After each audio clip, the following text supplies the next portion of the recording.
পূর্বাচলে 24 কাঠা জায়গায় বেনজিরের প্রাসাদ সমবাড়ি অতিথি নিয়ে থাকতেন মাঝে মাঝে জিম্মায় নিল দুদক ও জেলা প্রশাসন। ঢাকা দক্ষিণ আওয়ামী লীগের প্রস্তাবিত কমিটি টাকার বিনিময়ে মাদক কারবারি ও হত্যা মামলার আসামিকে জায়গা দেওয়ার অভিযোগ। কোটা বাতিলের দাবিতে ছুটির দিনেও উত্তাল দেশের সব পাবলিক বিশ্ববিদ্যালয়, বিভিন্ন স্থানে সড়ক অবরোধ, রোববার বাংলা ব্লকেড। ৭৫ পরবর্তীতে এ দেশের ইতিহাস মুছে ফেলার চেষ্টা করা হয়েছে বললেন প্রধানমন্ত্রী। টুঙ্গিপাড়ায় শিশু শিক্ষার্থীদের সঙ্গে মতবিনিময়।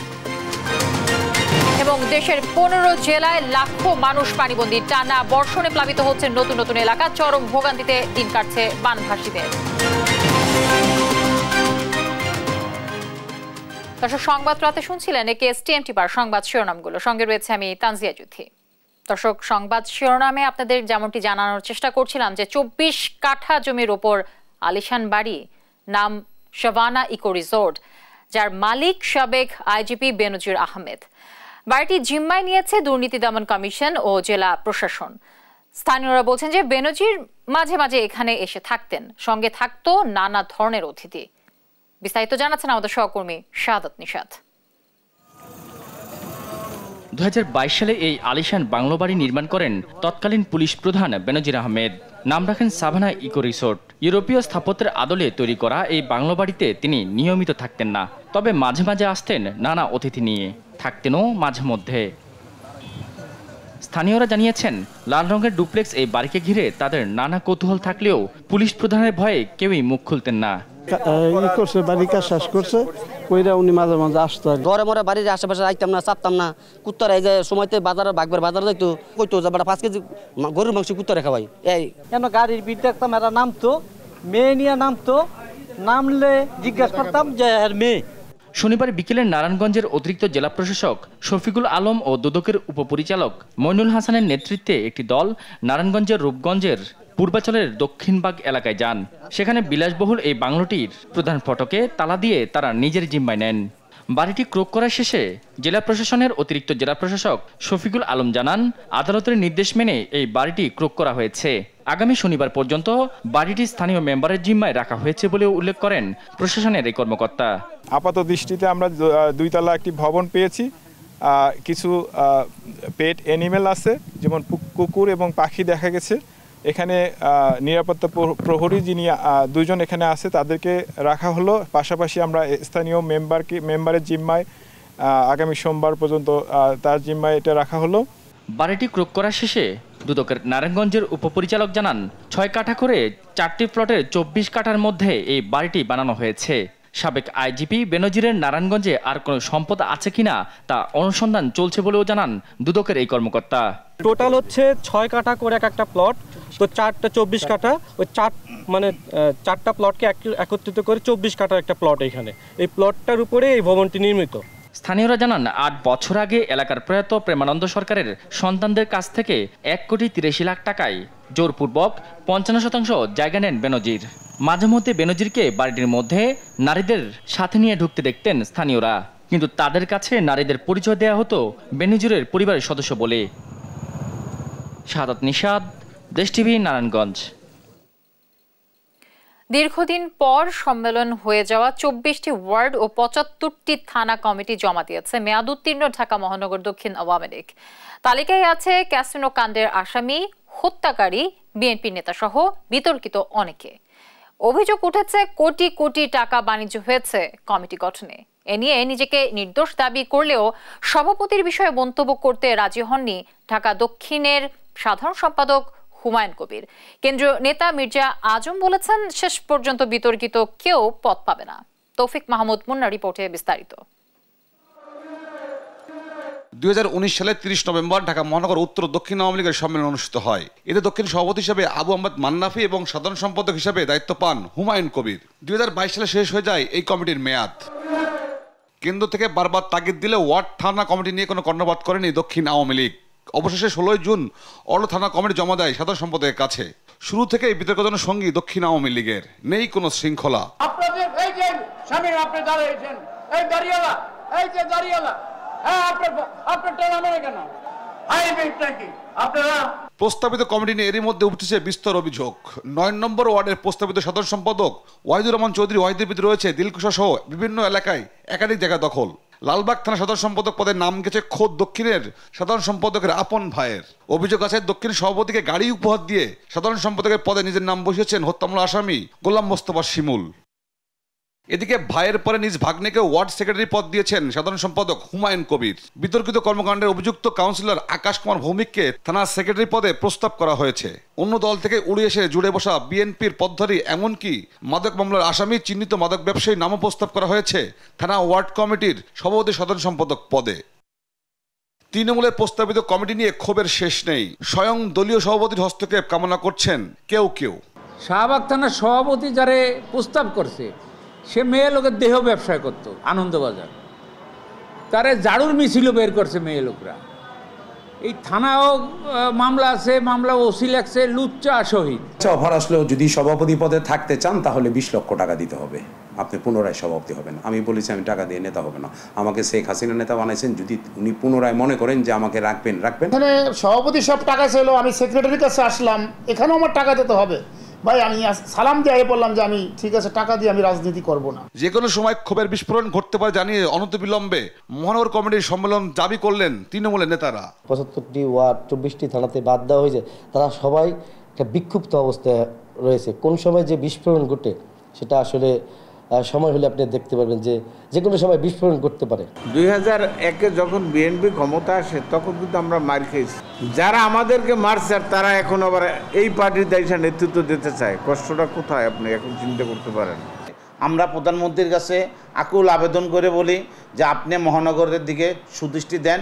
তবে দক্ষিণ আওয়ামী লীগ সাধারণ সম্পাদক বলছেন গোয়েন্দা সংস্থা যাচাই বাছাই পর কমিটি চূড়ান্ত করা হবে। আমার সভাপতির ব্যাপারে ওনাকে জিজ্ঞেস করে ওরা ছিল, আমি এটার ব্যাপারে কোনো কমেন্ট বলবো না। আমি আমার ভাইয়ের সভাপতিরা সাধারণ সম্পাদক পদ দিচ্ছি লালবাগ থানা, এবং আমার ভাইয়া ভাইয়া সাধারণ সম্পাদক, এটা স্পষ্ট। হ্যাঁ, আমি তাদের দায়িত্বে বলছি। হ্যাঁ, তাদের যদি যোগ্যতা থাকে তা পাবে। বিতর্কিত কেউই স্থান পাবে না কমিটিতে, সাব জানান দায়িত্বপ্রাপ্ত আওয়ামী লীগের সাংগঠনিক সম্পাদক মির্জা আজম। বিতর্কিত যদি থাকে নিশ্চয়ই কমিটি ডিক্লারেশনের আগে এই বিষয়গুলা খতিয়ে দেখা হবে, এবং খতিয়ে দেখলে যদি কারো বিরুদ্ধে এর অংশ নির্দিষ্ট কোনো অভিযোগ থাকে তাহলে তাকে অবশ্যই বাদ দেওয়া হবে। তৌফিক মাহমুদ মুন্না, দেশ টিভি, ঢাকা। কোটা সংস্কার আন্দোলনের ৬ষ্ঠ দিনেও রাজধানীর শাহবাগ মোড় অবরোধ করে আন্দোলনকারীরা। ঢাকা বিশ্ববিদ্যালয় থেকে মিছিল নিয়ে বুয়েট, ইডেন হোম ইকোনমিক্স এবং ঢাকা কলেজ ঘুরে শাহবাগে অবস্থান নেয় তারা। হাইকোর্টের রায় প্রত্যাখ্যান করে কোটা বৈষম্যের অবসান দাবি করেন তারা। অবরোধ শেষে আগামীকাল বাংলা ব্লকেট কর্মসূচি পালনের ঘোষণা দেয় আন্দোলনকারীরা। বিস্তারিত জান্নাতুল মোহনার প্রতিবেদনে। কোটা সংস্কার আন্দোলনের ৬ষ্ঠ দিনেও উত্তাল ঢাকা বিশ্ববিদ্যালয় ক্যাম্পাস। বেলা ৩টার দিকে কোটা বিরোধী আন্দোলনে ঢাকা বিশ্ববিদ্যালয় শিক্ষার্থীদের সঙ্গে যোগ দেয় বিভিন্ন প্রতিষ্ঠানের শিক্ষার্থীরা। কেন্দ্রীয় লাইব্রেরির সামনে থেকে মিছিল নিয়ে বুয়েট, ইডেন হোম ইকোনমিক্স ঘুরে শাহবাগে জমায়েত হন আন্দোলনকারীরা।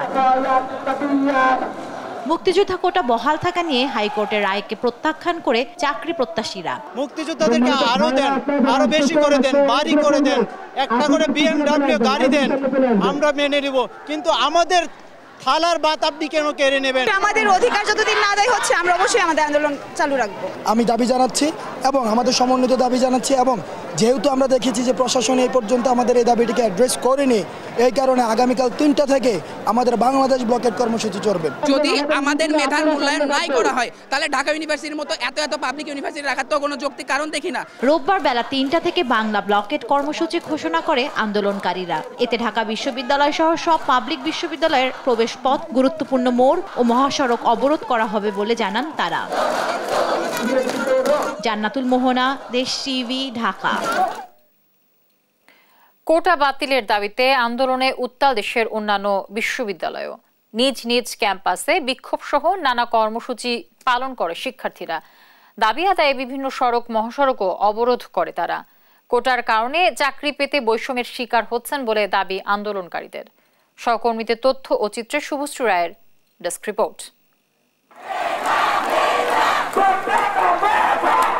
সরকারি চাকরিতে কোটা বাতিলের দাবিতে রাজপথে শিক্ষার্থীরা, সড়ক অবরোধ, স্লোগান, মিছিল মিটিংয়ে উত্তাল দেশের সর্বোচ্চ বিদ্যাপীঠগুলো। শনিবার সকালে কোটা বাতিলের দাবিতে ঢাকা টাঙ্গাইল মহাসড়ক অবরোধ করেন মাওলানা ভাসানী বিজ্ঞান ও প্রযুক্তি বিশ্ববিদ্যালয়ের শিক্ষার্থীরা। সকাল 10:30 থেকে বেলা 12টা পর্যন্ত সদর উপজেলার আশিকপুর বাইপাস এলাকায় মহাসড়কে অবস্থান নিয়ে অবরোধ কর্মসূচি পালন করেন তারা।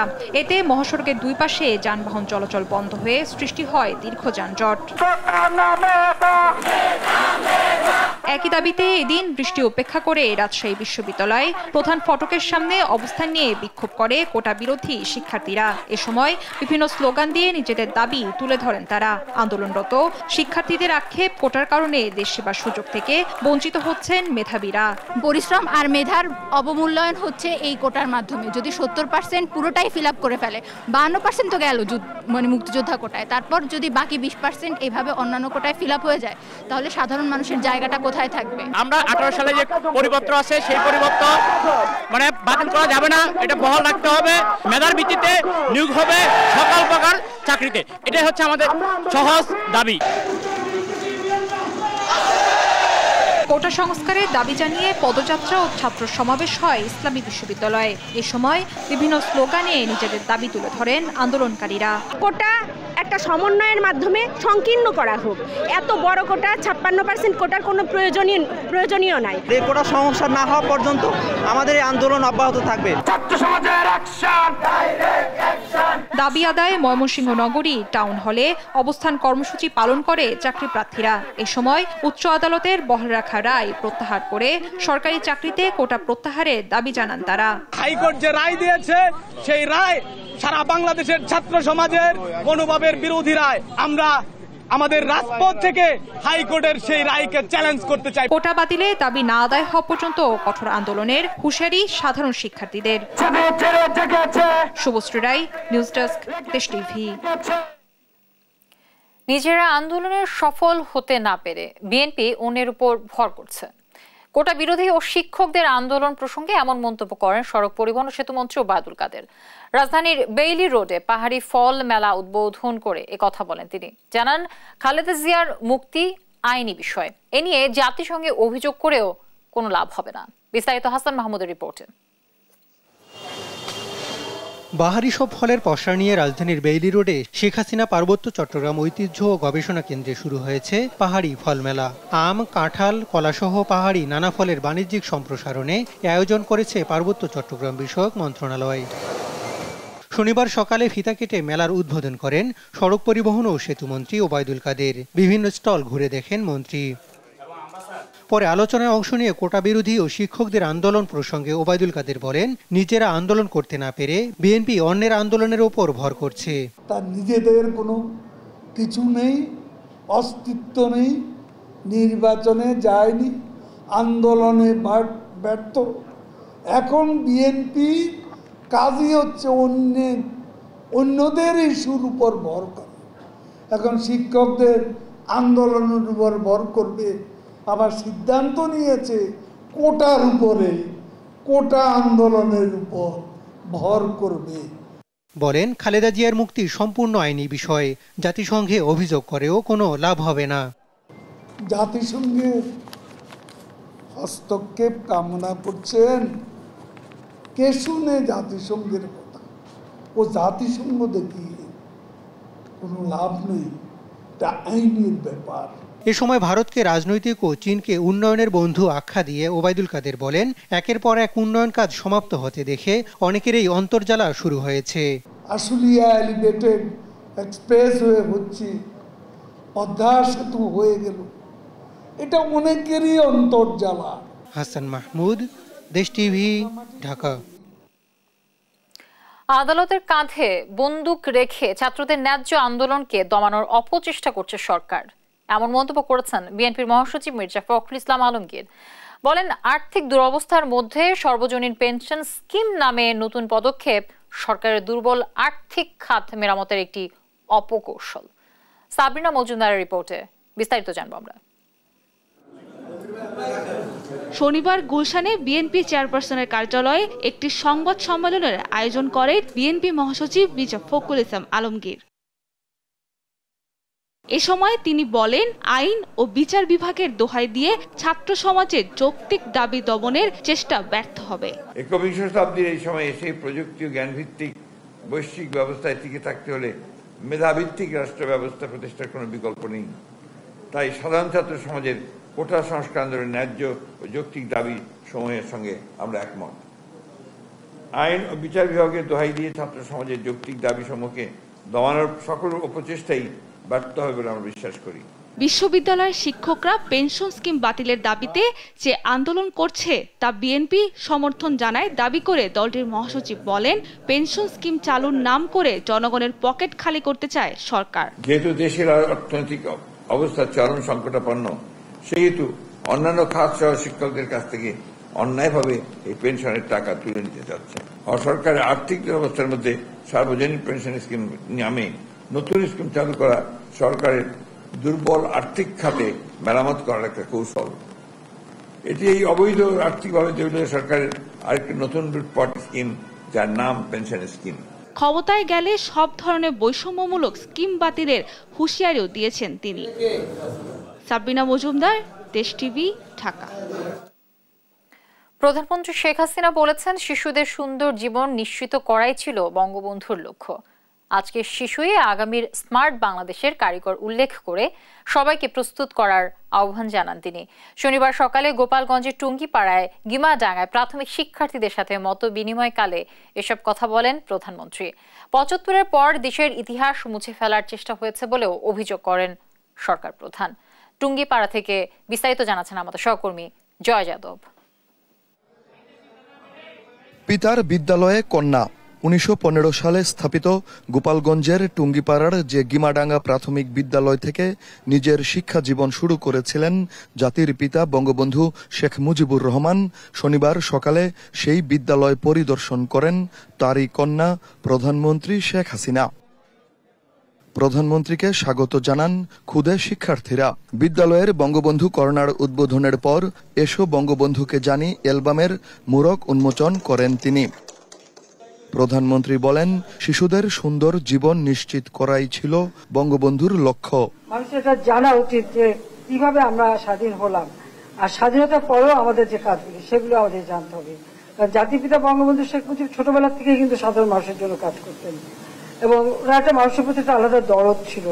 এবং দেখতেন যে দেশে মানুষ খাবার পায় না, পরনের ছিন্ন কাপড়, থাকার জায়গা নেই, চিকিৎসা পেত না, এটা ওনাকে খুব ব্যথিত করত।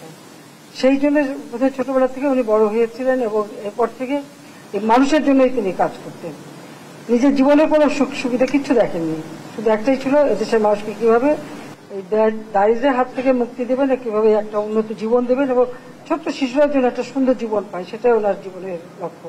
শেখ হাসিনা জানান, ৭৫-এর পর এদেশের ইতিহাস মুছে ফেলার চেষ্টা করা হয়েছে। বলেন, প্রজন্মকে সঠিক ইতিহাস জানাতে হবে। যারা বিশেষ চাহিদা সম্পন্ন শিশু, তাদের আঁকা ছবি দিয়ে অ্যালবাম করা বা ইতিহাসকে তুলে ধরা ছবির মাধ্যমে, ছবিতে আসলে কথা বলে এবং ইতিহাস জানার সুযোগ ছোট শিশুরা সুযোগ পাচ্ছে। সেটা করার জন্য আমি সত্যি আন্তরিক ধন্যবাদ জানাচ্ছি আমাদের এখানকার শিক্ষকরা এবং প্রশাসন থেকে শুরু করে যারা এই উদ্যোগের সঙ্গে একাত্ম ছিলেন, আমাদের জনপ্রতিনিধিরা, সবাইকে আমার আন্তরিক ধন্যবাদ জানাই। এবং ছোট্ট সোনামণি, তোমাদের জন্য তো আশীর্বাদ রইল। তোমরা লেখাপড়া শিখে বড় হও, কারণ স্মার্ট বাংলাদেশ গড়ে তুলবো। সেই বাংলাদেশে তো তোমরাই হবে আসল স্মার্ট, যার দেশ চালাবে। দুপুরে পাটগাতি বাসস্ট্যান্ডে টুঙ্গিপাড়া মাল্টিপারপাস পৌর সুপার মার্কেট পরিদর্শন করেন প্রধানমন্ত্রী। পরে গোপালগঞ্জ জেলা ও টুঙ্গিপাড়া উপজেলা আওয়ামী লীগ নেতারা এবং মার্কেটের ব্যবসায়ীদের সাথে কুশল বিনিময় করেন শেখ হাসিনা। জয় যাদব, দেশ টিভি, টুঙ্গিপাড়া, গোপালগঞ্জ। দেখছেন সংবাদ রাত। পিজিআর গঠনের ৪২ দিনের মাথায় সপরিবারে জাতির পিতাকে জীবন দিতে হয়েছে, যা জাতির জন্য চরম ব্যর্থতা বলে মন্তব্য করেছেন রাষ্ট্রপতি মোহাম্মদ শাহাবুদ্দিন। বলেন, পিজিআর আজকের মতো সুসংগঠিত থাকলে এমন ঘটনা ঘটত না। প্রেসিডেন্ট গার্ড রেজিমেন্টের প্রতিষ্ঠা বার্ষিকীর অনুষ্ঠানে তিনি আরো বলেন, বিশ্বের সাথে তাল মিলিয়ে আধুনিক প্রযুক্তি, জ্ঞান ও প্রশিক্ষণ নিতে হবে। বিস্তারিত শামীম আক্তারের রিপোর্টে। 1975 সালের 5 জুলাই জাতির পিতা বঙ্গবন্ধু শেখ মুজিবুর রহমানের নির্দেশে গঠিত হয় প্রেসিডেন্ট গার্ড রেজিমেন্ট পিজিআর। শনিবার এর 49তম প্রতিষ্ঠাবার্ষিকী। এ উপলক্ষে দুদিনের আয়োজনে প্রথম দিন প্রধান অতিথি রাষ্ট্রপতি। রাষ্ট্রপতি মোহাম্মদ শাহাবুদ্দিন সকালে পিজিআর সদর দফতরে পৌঁছালে তাকে অভ্যর্থনা জানান সেনাবাহিনী প্রধান জেনারেল ওয়াকারুজ্জামান। পিজিআর এর কোয়ার্টার গার্ড পরিদর্শন শেষে পরিদর্শন বইয়ে স্বাক্ষর করেন তিনি। এরপর দরবারে বক্তব্য রাখেন রাষ্ট্রপতি। পিজিআর সহ বাংলাদেশ গঠনে জাতির পিতার অবদান স্মরণ করেন রাষ্ট্রপতি। পিজিআর গঠনের 42 দিন পর সপরিবারে জীবন দিতে হয় বাংলাদেশের স্থপতিকে জানিয়ে তুলে ধরেন সে সময়ের প্রেক্ষাপট। যে পিজিআর প্রতিষ্ঠার মাত্র 42 দিনের মাথায় মুক্তিযুদ্ধ ও স্বাধীনতা বিরোধী ঘাতক চক্রের হাতে বঙ্গবন্ধু ও বেগম ফজিলুন্নেসা মুজিব সহ তার পরিবারের সদস্যগণ ধানমন্ডির 32 নম্বর বাড়িতে নির্মমভাবে শহীদ হন। সেদিন আমরা তাকে রক্ষা করতে পারিনি, যে জাতি হিসাবে সেটা ছিল আমাদের চরম ব্যর্থতা। আজকের মতো যদি সুসংগঠিত পিজিআর থাকতো তাহলে হয়তো আমরা আমাদের জাতির পিতাকে রক্ষা করতে পারতাম। দেশের ইতিহাস অন্য ধারায় লিখিত হতো। বিশ্বের সাথে তাল মেলাতে এখন থেকেই প্রস্তুত হওয়ার নির্দেশ দেন তিনি। কর্তব্য পালনে আত্মত্যাগের উজ্জ্বল দৃষ্টান্ত স্থাপন করেছেন। আগামীতেও আপনারা কর্তব্য পরায়ণতা ও নিষ্ঠায় অটল থেকে এবং চেইন অফ কমান্ডের প্রতি আস্থাশীল থেকে আপনাদের উপর অর্পিত যে কোনো দায়িত্ব সুষ্ঠুভাবে পালন করবেন। আপনারা স্বাচ্ছন্দ্যের সাথে প্রশিক্ষণ গ্রহণ করবেন, শৃঙ্খলা বজায় রাখবেন, আত্ম উন্নয়নে মনোযোগী হবেন। পিজিআর সদস্যদের একাগ্রতা, নিষ্ঠা, শৃঙ্খলাবোধ ও পেশাগত দক্ষতার প্রশংসা করে নেতৃত্বের প্রতি অনুগত্য থেকে নিজেদের দায়িত্ব পালনের নির্দেশ দেন রাষ্ট্রপতি। শামিমা আক্তার, দেশ টিভি, ঢাকা।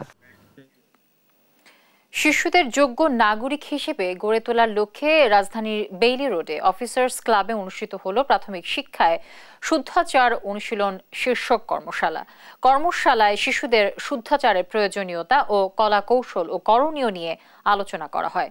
কর্মশালায় উপস্থিত ছিলেন প্রাথমিক ও গণশিক্ষা প্রতিমন্ত্রী রুমানা আলী, কথা সাহিত্যিক আফরোজ পারভিন, অর্থনীতিবিদ ডক্টর খলিকুজ্জামান আহমদ সহ আরও অনেকে। এ সময় দেশের দুর্নীতির সমসাময়িক অবস্থা এবং এ থেকে পরিত্রাণে পরিবার থেকে শিশুর মানসিক বিকাশের প্রতি গুরুত্বারোপ করেন।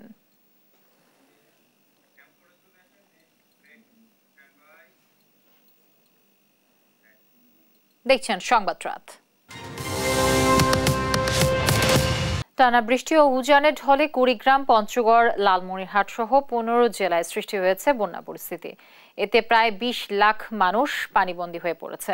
প্রতিদিনই প্লাবিত হচ্ছে নতুন নতুন এলাকা। দুর্গত এলাকায় দেখা দিয়েছে খাবার ও বিশুদ্ধ পানির সংকট। চরম ভোগান্তিতে দিন কাটছে বানভাসীদের। এদিকে পানি ওঠায় অনেক এলাকায় বন্ধ রয়েছে শিক্ষা প্রতিষ্ঠান। সহকর্মীদের তথ্য ও চিত্রে ফারজানা ইসলামের ডেস্ক রিপোর্ট। থাকার ঘর পানিতে নিমজ্জিত, তাই কলাগাছের ভেলায় আশ্রয় নিয়েছে দুর্গতরা। কুড়িগ্রামে শতাধিক পরিবারের একই অবস্থা।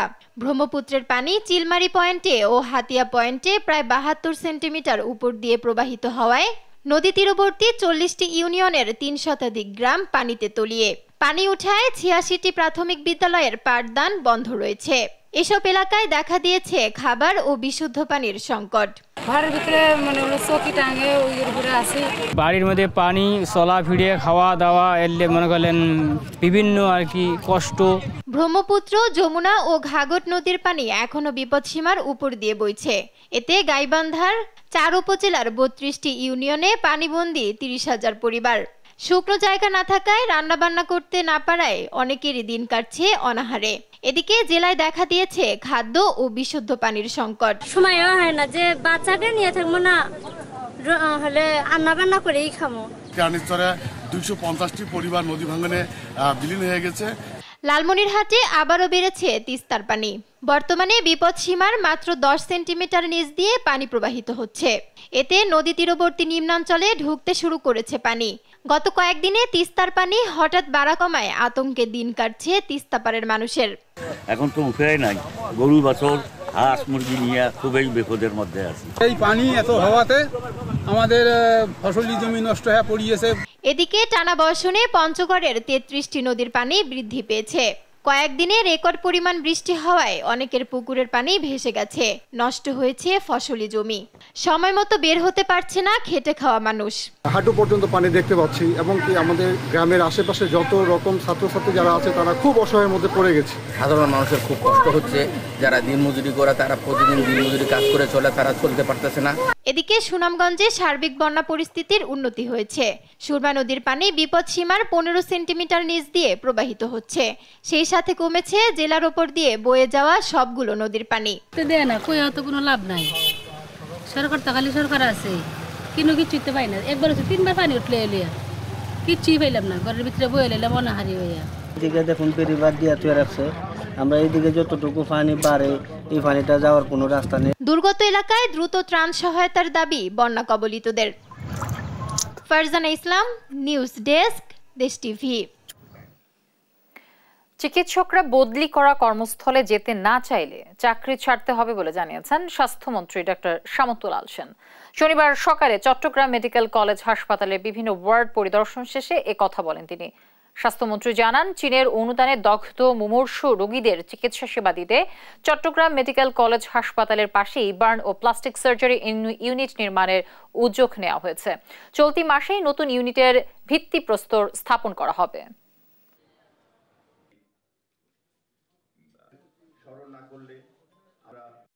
মাননীয় প্রধানমন্ত্রী একটা কঠিন অনুশাসন দিয়েছেন, যেটা আমি খুলেই বলি আপনাদের সবাইকে, যে দেখো যদি আইনের মধ্যে কিংবা নীতির মধ্যে থাকে এবং কেউ আসতে না চায় কিংবা কেউ যেতে না চায়, তাহলে বলে দিও চাকরি ছেড়ে দিতে, কিন্তু তাকে যেতেই হবে।